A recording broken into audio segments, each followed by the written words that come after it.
couple months ago on the channel, I showed you the Volkswagen Golf. Today, we're gonna take a look at a Volkswagen Golf with a little bit less power, but just as much fun. This is the 2023 Volkswagen Golf GTI.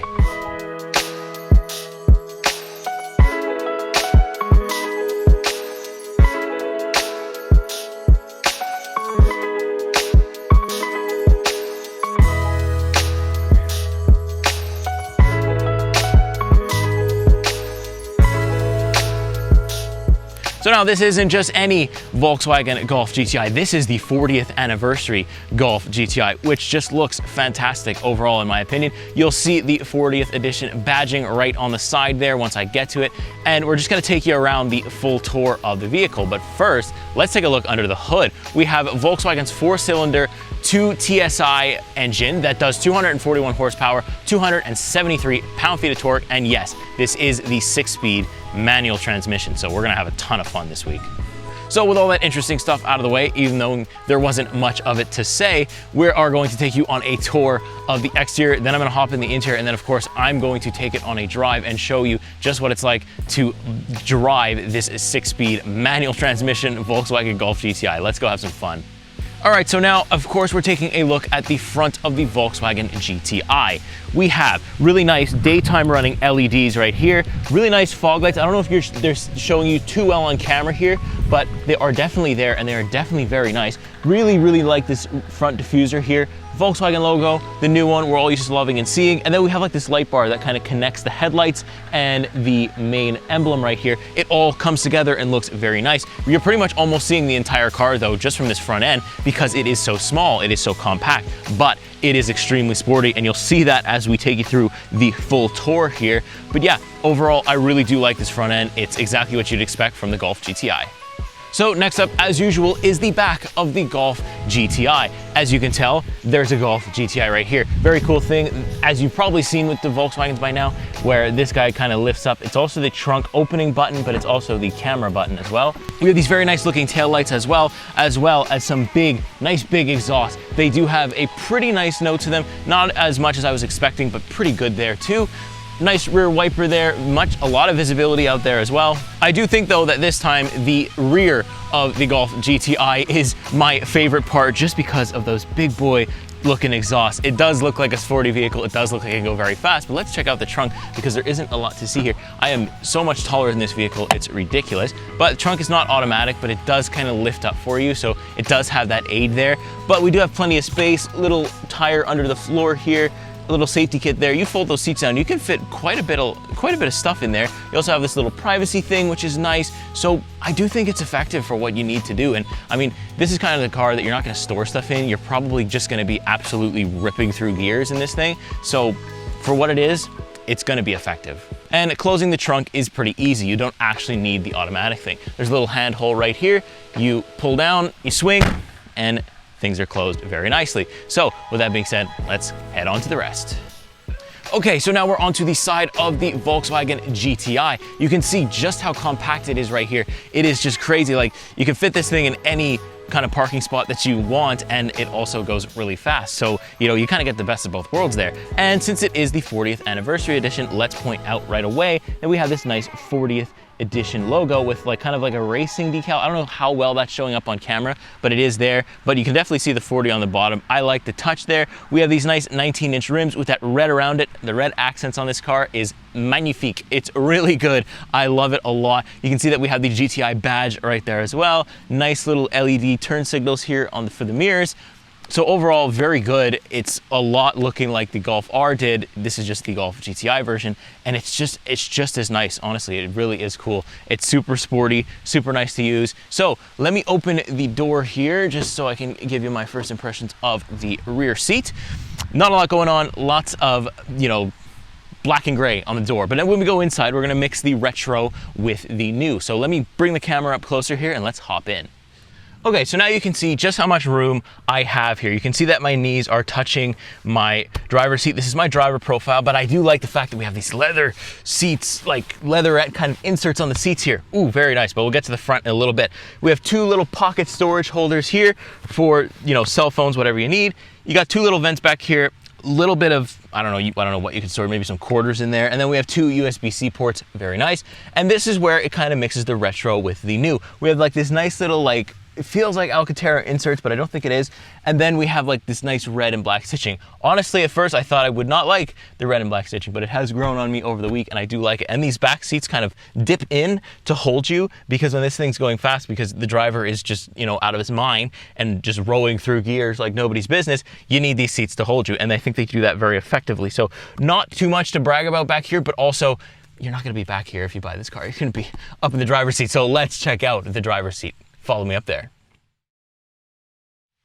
All right, so now I am in the best seat in the house when it comes to the Volkswagen GTI. I am right in the driver's seat. So as soon as you walk in, or as soon as you step in, you are greeted by this really nice steering wheel with these red accents, this red trim, this red stitching. The red and black always gets me, so I love that in this, of course. Then we have this 40th anniversary badge. It's just the number 40, but you know that you own the 40th edition of the Volkswagen Golf GTI, and that's awesome. So that's great. We do also have these capacitive touch buttons, which I've always complained about on Volkswagens, and I will still tell you that I'm not a fan of them, but they are usable and they do work. Haven't failed on me once, so that's good news. We also have a heated seat button, as well as some media controls, and the cruise control buttons are all bang right there in the steering wheel. Now, left-hand side, I have some headlight controls, the fog lights and stuff like that. I love the fog lights on this thing. It's very nice.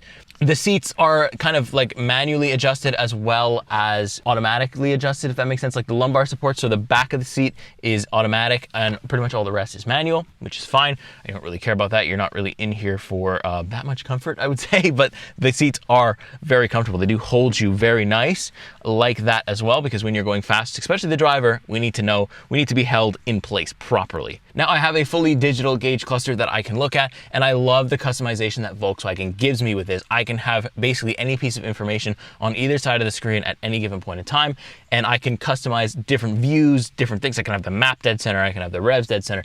It's just a really cool infotainment system. I love the customization and I hope they continue. Then we move over, we have the infotainment display, which is, you know, has the same software that you've seen on pretty much every single Volkswagen that I've showed you this year. It's usable, it's okay. There's some things I find hard to find, but with general ownership, I think that won't be a problem for you. I have these things for a week, so I kind of got to learn them quick. But that's okay. We have single zone automatic climate control. The only thing that sucks though is like climate control, all that stuff, they really removed all the buttons. They did this on the Golf R, they did this on almost every Volkswagen that I've touched this year. There's no physical buttons. So if I want to change the climate control, want to put heated seats on, I got to go through the climate control. If that thing fails, well, it fails and you're kind of stuck. So that's where it's like, nah, it's usable and it's worked all week for me. I'll say that, but it's also not my favorite thing in the world. And of course it comes with wireless Apple CarPlay, wireless Android Auto, as well as wired, so that's great. Then we have a bunch of buttons, or the only 4 buttons that I have here is the assist button, the quick access for the climate control. At least they have that, that's very nice. The parking menu, which will kind of pop open the rear view camera, which is good. There's parking sensors all around here, but there's no 360 degree. You only have a rear facing camera, which is okay. I don't hate it. And then we have our mode button, where I'll show you that once we take it for a drive. 2 USB-C ports. We also have a wireless charger, the engine start stop button, and the manual gear shifter. It feels very nice. I like it a lot. I like the feel of it. It's not like a ball. It's kind of like, it feels more like an automatic one, which, you know, I drive automatics all the time. So when it comes to manual, it feels the same, which is a nice touch. Very easy to kind of go through all the gears here. Very good. Electronic parking brake, so you're not really going to get too much help on your hill starts with the manual stuff. If you know what I'm talking about, then you know the struggle I've had this week. We also have like 2 cup holders here, very standard stuff. A little bit of storage up here. This guy kind of stays like this. And then we have like my favorite part, this kind of like honeycomb carbon fiber looking-esque trim that's just super nice. I love it. I like the design in here. I'm a huge fan of it. We got Harman Kardon speakers that do perform very well. I'm surprised because usually they don't perform well for the cars that I take, but this time Harman Kardon in this kind of sound setting, very good. You have a bunch of sound profiles you can do too, which I love. Then we come over to the seats. We have GTI right in, it's stitched in. You can literally see the stitching. Very nice attention to detail. Again, we're mixing the retro with the new. We have this like nice kind of like modern stitching, and then we have this kind of classic plaid stitching, which again, I thought I would hate, and I absolutely don't. So overall, very nice interior, very, very comfortable as well. So let's take it for a drive. And I feel like I need to preface something before I do. So there's only about like 3 cars that I know for sure on the press fleet that are manual. So I've been driving automatics for very, very many of years. So you're gonna have to bear with me while I kind of shift through gears, maybe poorly or anything like that. I'm prefacing that now where I am not an expert level manual driver. I am very beginner to intermediate at this point. So I've kind of had to relearn how to drive manual this week. So I just want to keep that I just want to make that point so you keep that in mind, that you bear with me while I talk about it. But I'm going to talk about how it is if you were to jump in this car with zero experience from a manual car and try to drive it. I'm going to talk to you about, if you haven't driven manuals in a long time, how easy it is to get into the Golf GTI and to actually drive it and not absolutely stall it and make a fool of yourself. So I feel like I have that very interesting standpoint there. So let's hop in, or we're already in. So let's just put this thing in drive and let's go.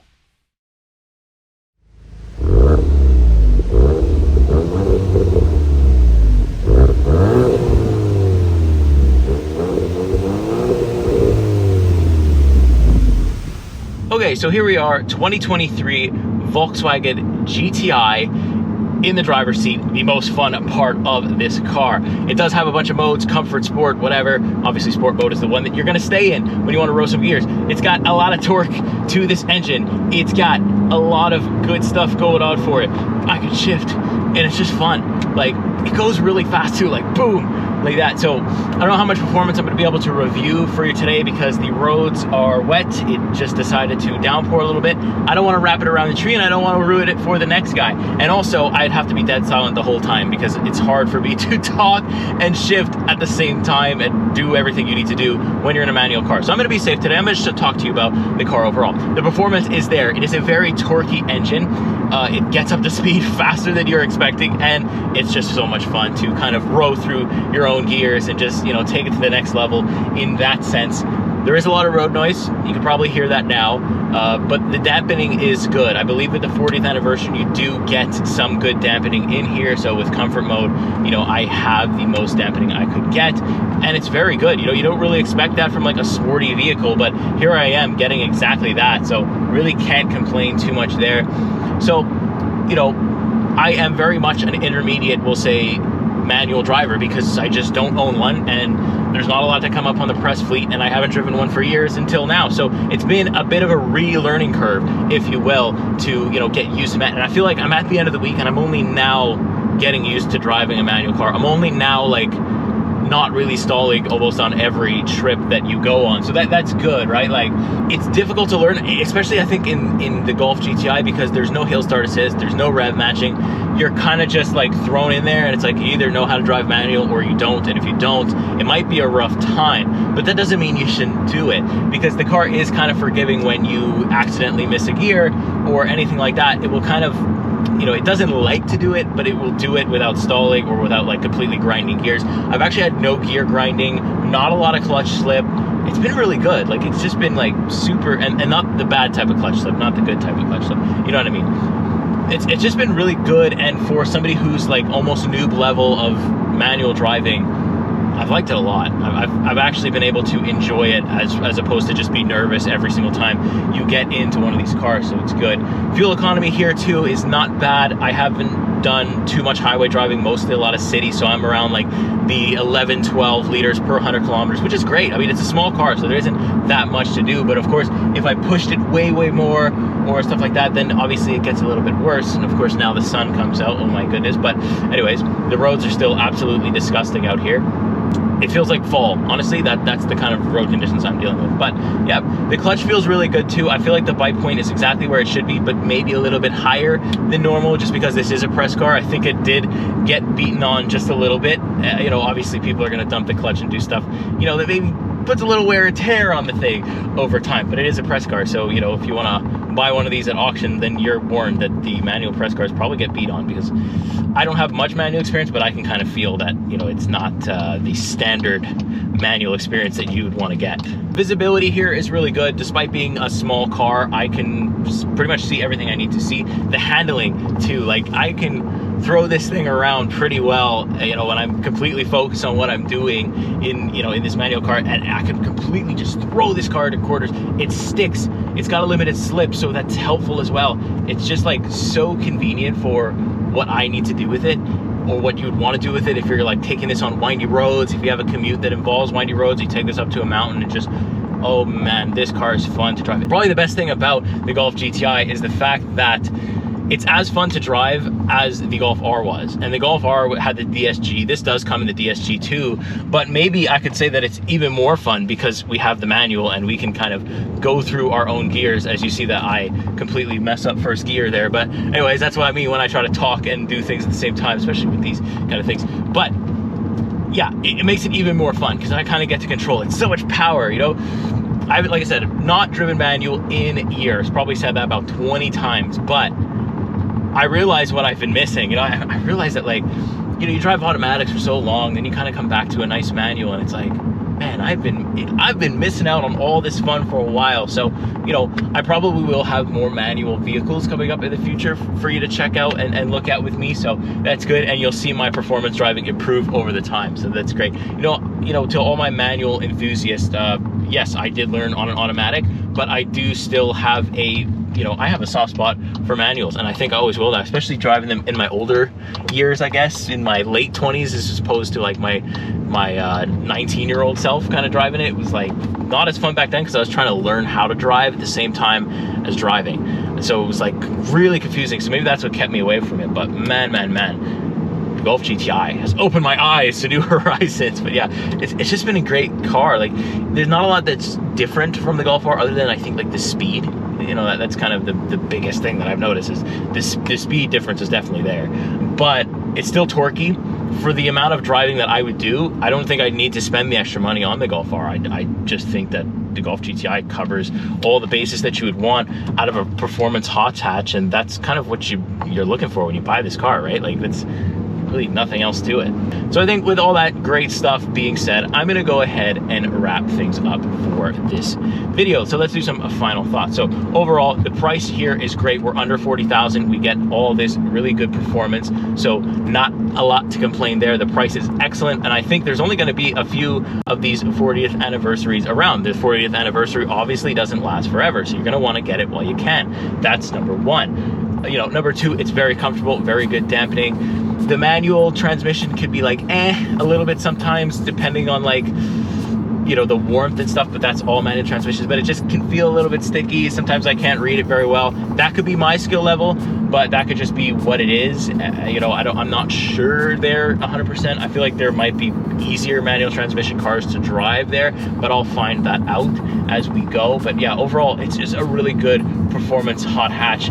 That's, you know, it's gonna get you from A to B in the most fun way possible. There really isn't that much bad to say. I mean, I really have to find, like, you know, I really have to nitpick. The worst things about it are the infotainment display and the fact there's no buttons. That's honestly the worst thing about it. If they fix that, you really have like a near perfect, you know, hot hatch kind of car here. So that's where we're gonna leave it for today. I hope you enjoyed the video. If you did, make sure you leave a like. Make sure you subscribe here to PRN. You can find me at Technically Cars literally anywhere, but make sure you watch the entire video and you subscribe here first. Let me know in the comments, you know, do you drive a manual? What manual do you drive? Do you drive the Golf GTI? What do you think of the 40th anniversary? Do you think it's worth the money, or will you just go for the Golf R? And with that being said, I will go ahead and get out of here, and I will see you in the next week in the next video for whatever car that might be. So I hope you enjoyed. I hope you found what I've had to say about the Volkswagen Golf GTI to be informative and helpful in any way. And if you have to subscribe for that. So that all that great stuff out of the way, I'm gonna go ahead and get out of here. So that does it for me. That does it for the Golf GTI. Take care.